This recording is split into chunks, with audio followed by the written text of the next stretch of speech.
O Quinto Filho, da escritora britânica Doris Lessing, foi a minha melhor leitura de 2023 e neste vídeo eu vou explicar o porquê. A Doris Lessing é uma escritora britânica que ganhou o Prêmio Nobel de Literatura em 2007. Há vários livros dela publicados em português ao longo dos anos, hoje em dia vários pela Companhia das Letras. A verdade é que boa parte da sua obra não foi traduzida para o nosso idioma, ainda permanece no original em inglês. E este O Quinto Filho, cujo exemplar eu tenho aqui no original em inglês, foi publicado, o que trata esse livro que me conquistou, que me fez assim literalmente ir virando página após página de uma forma sôfrega até chegar ao final.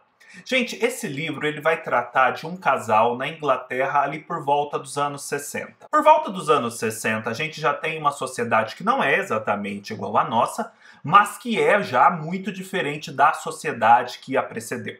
Por exemplo, já não é mais comum, pelo menos na Inglaterra, que as famílias tenham tantos filhos, que as famílias morem em casas muito grandes, que parentes, essa família extensa, se frequentem tão habitualmente, passem longas temporadas juntos, até porque justamente não existem tantas casas grandes para acomodar esses parentes, já não existem tantos filhos para interagirem as crianças entre si, enfim, é uma sociedade diferente, é muito custoso ter esse tanto de filho, ter essa casa tão grande. No entanto, este casal que a gente encontra aqui no livro, a Harriet e o David, os dois trabalhando, os dois ali estabelecidos profissionalmente, em determinado momento se encontram e eles têm em comum a vontade de constituir uma família à moda tradicional. Eles querem ter um monte de filhos, eles querem ter essa família extensa, reunida numa casa grande, passando longas temporadas, a Páscoa, o Natal, festas de aniversário. E eles decidem então se reunir, se tornam um casal, se casam e começar a construir esse sonho juntos. As pessoas olham com muito maus olhos para isso, porque afinal de contas, naquele momento isso soa totalmente atípico, inadequado. Quem vai pagar por tudo isso? Porque o custo é um elemento importante. Mas a verdade é que a Harriet e o David de fato se casam, de fato começam a ter vários filhos, investem numa casa bem grande, com algum sacrifício, mas investem. E ali, de fato, os filhos são crianças adoráveis, eles amam aquele casamento, amam aquelas crianças, e a família extensa, os parentes, passam a frequentar aquela casa grande, a passar ali longas temporadas, são muito encantados pelas crianças. Ou seja, tudo o que eles sonharam está acontecendo, está se tornando uma realidade. Existem alguns ruídos desde o início nessa realidade. Quais são esses ruídos? Por exemplo, a mãe da Harriet, a Dorothy, é uma senhora que já está ali viúva, tem uma certa liberdade de ação, mas que é meio que convocada pela filha para ajudá-la a cuidar da casa e a cuidar das crianças. Essa senhora vai ali, ajuda, ela tem uma perspectiva de que uma hora aquilo vai acabar, mas a verdade é que na medida em que a Harriet planeja ter um filho atrás do outro, essa mãe nunca se sente liberada. E naquele momento da velhice em que ela teria que descansar, passear, fazer outras coisas, ela está presa à realização do sonho da filha. Este é um primeiro ruído.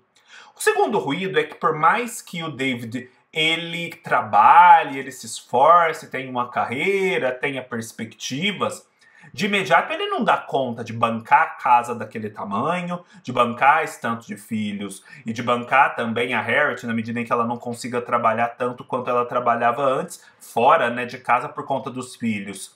Então ele precisa pedir ajuda ao seu pai, o James, que é um homem um pouco mais abastado. Então esses já são dois ruídos ali que você percebe e você também se incomoda com certo egoísmo do casal que planeja todo esse futuro sem pensar tanto nessas pessoas que são essenciais para a consecução desse mesmo futuro. Aí chega no momento em que eles já tiveram 4 filhos, eles até querem ter mais, o plano é ter 6, em que eles pensam, não, agora a gente vai dar uma pequena pausa, vai dar um respiro aqui, e depois a gente continua a ter filhos. Só que a coisa dá uma escapada quando eles estão justamente planejando isso, e a Harriet engravida do 5º filho. the fifth child. Esse quinto filho é o Ben. E a coisa já começa mal desde a gestação. Porque se nas outras gestações a Harriet não teve grandes problemas, na gestação do Ben ela passa muito mal. É como se ela estivesse carregando dentro de si uma força que quisesse destruí-la a partir das suas entranhas. É como se ela estivesse carregando uma força demoníaca que quisesse assim comê-la, quisesse assim consumi-la desde dentro. E ela sente muita dor, ela fica perturbada, ela já não consegue passar aquele tempo feliz que ela antes passava com a família, com os filhos, com o marido. Então, isso tudo já surge como um mau agouro, essa gestação extremamente dolorosa. Eu mencionei que parece que existe uma força demoníaca no ventre da Harriet, mas é preciso já assinalar que a Doris Lessing não parte em nenhum momento para a explicação sobrenatural. Não é aqui uma história de possessão, é uma história real. Então, são dores biológicas causadas mesmo ali pelo feto. Obviamente, o parto não é tão tranquilo, o parto é tão traumático quanto foi a gestação, e esse Ben nasce. E quando ele nasce, o problema continua. Por quê? Porque ele é uma criança totalmente diferente. Se as outras eram os anjinhos, ele é o demônio. Porque ele é uma criança que parece mais uma força bruta da natureza. Ele parece não ter sentimentos pelos outros, não ter afeto, ele fica ali preso no mundo dele. Ele é agressivo, ele é violento. Então, assim, ele está mais para o animal do que para o humano. Ele é como se fosse uma besta, uma pessoa bestializada. A Doris Lessing não chega a dar nenhum diagnóstico, e pelo menos para mim, que sou mais leigo, não consegui fazer nenhum diagnóstico do Ben. Mas o Ben é essa pessoa que tem alguma questão cognitiva, comportamental muito séria, o que o torna completamente diferente das outras pessoas e o pior, não só diferente, mas perigoso. Aí, gente, obviamente, quando esse Ben nasce, aquele mundo idílico que eles vinham vivendo desmorona. Porque simplesmente não dá para ficar próximo do Ben. O Ben, apesar de tudo, é um bebê, depois uma criança. Alguém precisa estar do seu lado, cuidando dele, é inevitável. E quem estiver do lado dele necessariamente vai estar comunicando o desconforto e a infelicidade para os outros membros da família. Então todo mundo vai escapando, as crianças têm medo de ficar naquela casa com aquele irmão, elas pedem para ir morar com outras pessoas, com outros parentes. Aquele idílio que eles tinham vai se desfazendo. E vai sobrando o casal, e esse casal também já não está muito bem. E aí, o que fazer com esse Ben? Porque essa pergunta é feita, o que fazer com esse Ben? E implícito nessa pergunta já existe toda uma gama de possibilidades altamente duvidosas e questionáveis. No entanto, no contexto, não surpreendem, porque eles estão numa situação limite. Então, o que fazer com esse Ben? Criá-lo e sermos infelizes? Não criá-lo e sermos infelizes do mesmo modo, porque as consequências vão ser brutais, ainda que diferentes. É o que a gente passa a acompanhar no final do livro. Então, gente, é um livro angustiante, que começa te angustiando porque você vai vendo que aquele idílio tem fissuras, está custando a vida, por exemplo, da sogra, que é a Dorothy, e do sogro, que é o James. Começa a angustiá-lo mais quando essa gestação parece que vai romper suas entranhas e te consumir por dentro. E se torna desolador quando você vê aquele Ben se desenvolvendo, desagregando aquela família. E o que fazer com ele? Resignar-se à infelicidade? Mas a infelicidade é inescapável, parece não haver alternativa. Muitos, mas muitos temas podem ser levantados a partir dessa narrativa.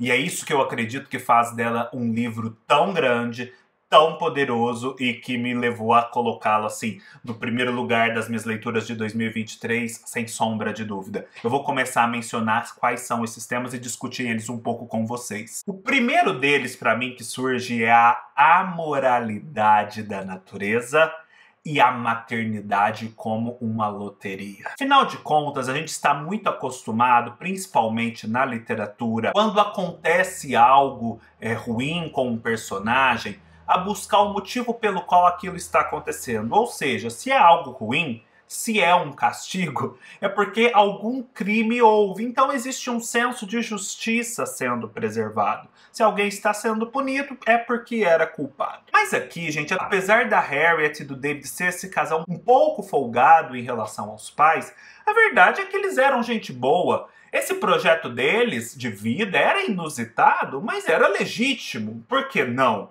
Enfim, não tinha problema, eles tinham uma boa intenção. Então, eles não estão sendo punidos por nenhuma culpa. Eles eram pessoas imbuídas das melhores intenções, ainda que não sejam as nossas. E, no entanto, parece que eles são punidos por nada, porque lhes acontece o bem. E aí a gente tem a loteria da maternidade, porque da maternidade muitos filhos podem surgir, muitos filhos diferentes. Podem surgir os vários anjinhos que já tinham surgido, os 4 primeiros filhos, mas pode surgir também uma besta, como o Ben.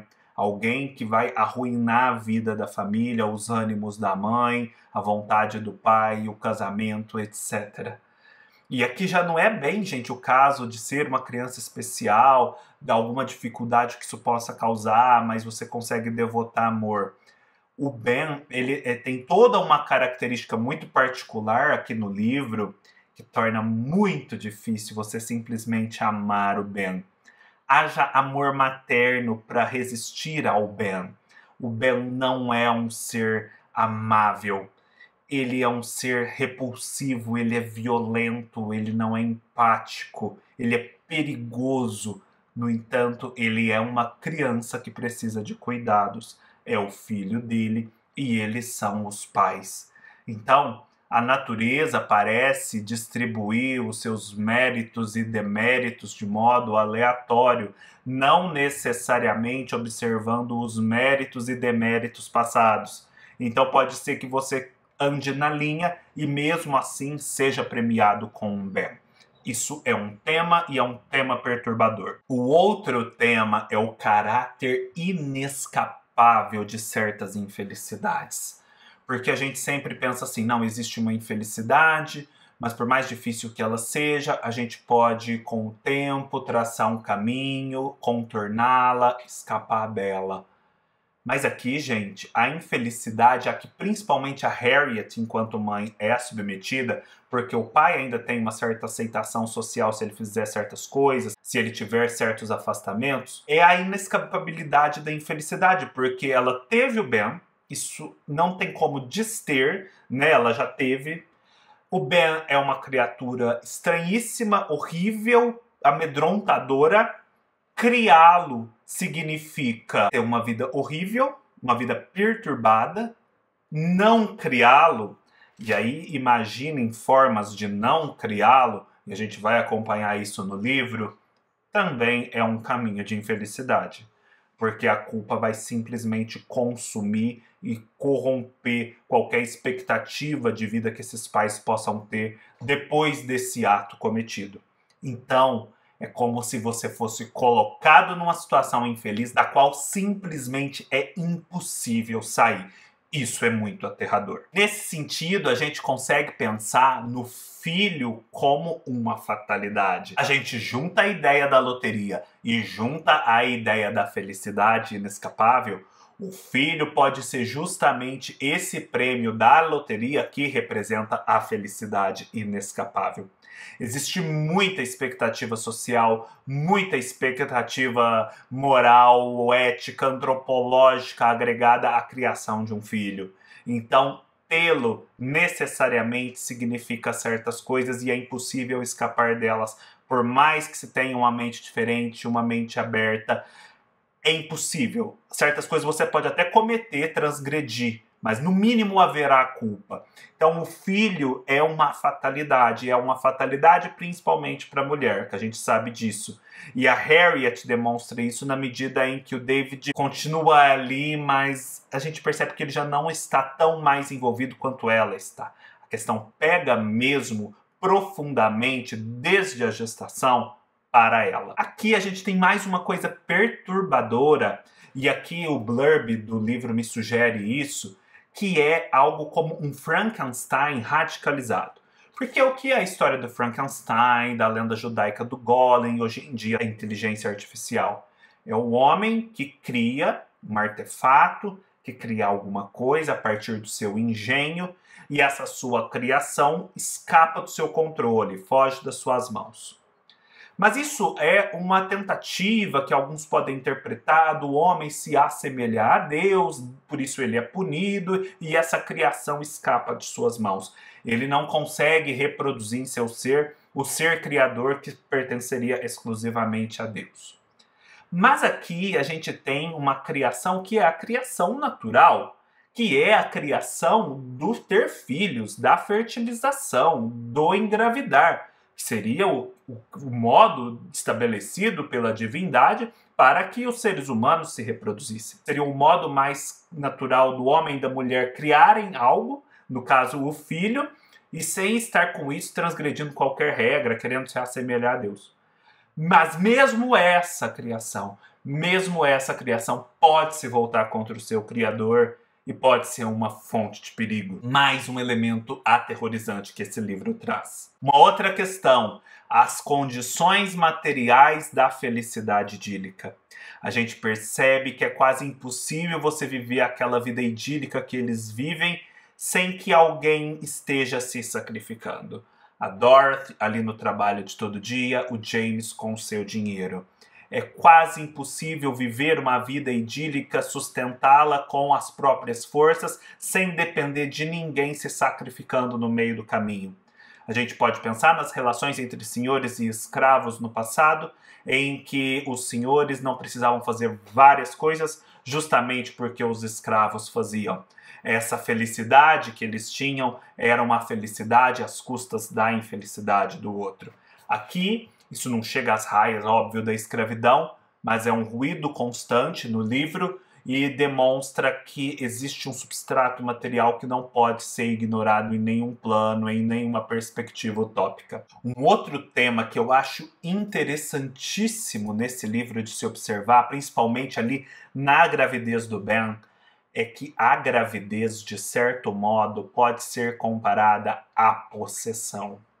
Porque o que é a possessão demoníaca, senão o ser tomado no corpo por um outro ser, não ser senhor em sua própria casa, ou seja, não ter o comando de si mesmo, porque um outro ser passou a habitá-lo e agora dita o que vai acontecer. Nesse sentido, a Harriet, quando fica grávida do Ben, é tomada por esse outro ser, por essa outra vontade, por essa outra fonte de energia.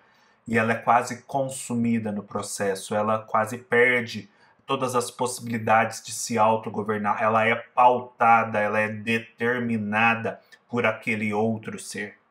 E isso é perturbador. Eu li este livro e nessa fase da gravidez da Harriet, eu me senti como que se estivesse grávido. Como um homem, eu consegui imaginar um certo desconforto da gravidez que passa por essa ideia de possessão. É óbvio que em situações felizes essa gravidez não vai ser lida como uma possessão, mas a verdade é que existe um elemento disso, mesmo que nas gravidezes felizes. E a Doris Lessing, através deste exemplo extremo, que é o da Harriet e do Ben, consegue acessar esse lugar perturbador também. Outro tema perene que está nesse livro, a precariedade da felicidade humana e o sem sentido da vida. Justamente ideias advindas daquela outra ideia original da natureza como amoral, da maternidade como uma loteria. A gente sempre está buscando estruturas de crime e castigo porque elas nos permitem o controle. Basta não cometer o crime para não ter o castigo. E quando a coisa parece aleatória o suficiente para haver castigo sem ter crime. É isso que a Doris Lessing retrata e por isso ela nos perturba. Por fim, o último tema que eu levanto é como lidar eticamente com esse outro que é radicalmente diferente e não só radicalmente diferente, ele é até ameaçador. O Ben, ao fim, e ao cabo, isso é preciso ser dito, não é exagero, é um ser humano. Mas ele é um ser humano radicalmente diferente que chega às raias da bestialidade. Como tratar eticamente esse ser humano que simplesmente causa a ruína dos que estão em volta? Como respeitar nele aquilo que é o valor humano irredutível e ao mesmo tempo preservar essas pessoas que estão em volta e que ali também estão se consumindo e se destruindo por conta dele? Aqui a gente tem o exemplo extremo do Ben, mas na nossa vida cotidiana a gente tem outros níveis de diferença que também causam conflito e também levantam a questão ética de como lidar com essa diferença. Essa é uma outra perspectiva de leitura. É preciso dizer que a Doris Lessing, passados vários anos, nos anos 2000, publicou um segundo livro, Ben in the World, que retoma este livro do final e passa agora a acompanhar o que aconteceu com o Ben. A gente termina esse livro simplesmente sem conseguir imaginar o que poderia ter acontecido com o Ben. Como seria essa vida do Ben? Se a Doris Lessing não só conseguiu imaginar, mas conseguiu escrever um outro livro só sobre isso, é prova de que ela é uma escritora genial e que esse Ben in His World deve ser simplesmente fenomenal. Assim que eu ler, eu conto aqui pra vocês. É isso, pessoal. Se gostaram do vídeo, dê um like, deixem seus comentários, se inscrevam no canal e até mais!